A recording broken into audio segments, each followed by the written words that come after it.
बलांगीर जिला बंगमुंडा गाँव में कार्तिक पूर्णिमा अवसर में पालित हो धनुजात्रा। बंगमुंडा होइतिला मथुरा और कटक गोरापदार होइतिला गोपपुर।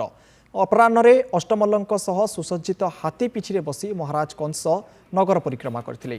प्रजांक सामान्य दोष त्रुटि देखिले कठोर दंडविधान करुथिले। सेपटे रथरे बसी कृष्ण बलराम शोभायात्रा रे बाहरी नगर परिक्रमा करी बंगमुंडा खेल पड़िया पहुंची। ढोल निशान तासा और घंट तथा अघोरी कलाकार वाद्ययंत्र नृत्य कंपी उठिला बलांगीर जिला बंगमुंडा गाँ दाण्ड। उद्यापनी उत्सव में श्रीकृष्ण मल्लयुद्ध और कंसबद्ध अनुष्ठित होता।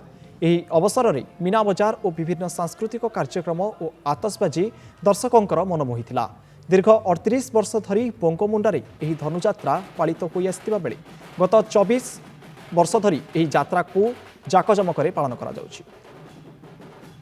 आमर जो बंगमुंडा धनुजात्रा 38तम धनुजात्रा अनुष्ठित होचे प्रति वर्ष ही आउछ। 38 वर्ष है आउ बहुत खुशी कथा और बहुत गौरवर कथा जे कि आम आमर कला संस्कृति की बचाई रखीछूँ। आउ ई माने धनुजात्रा माध्यम रे आमर जे आमर कला संस्कृति अच्छे आमर पश्चिम ओडिशार सेटा आम प्रदर्शन करी विभिन्न अंचल आसिक आमको तांकर कला नृत्य प्रदर्शन करी आमर मनमुग्ध करूँ। कौन जेन हाथी रे बसिकना जोचे बहुत भल लागुचे। हाथी रे बसिकना जेन जोचे और बंगमुंडार ये प्रोग्राम गोटे 1 नंबर प्रोग्राम होचे। आमर आसे पासे सबकन बेस्ट प्रोग्राम है धनुजात्रा। और आगे भी एमती हो तो आमे मने देखि ओस्ती मुख बढ़िया लागुचे। ओ कृष्ण ओ बलराम अपेक्षा करिछि माम कंस गोटी गोटी करी करीन विनाश करिबी रुधिर तर्पण।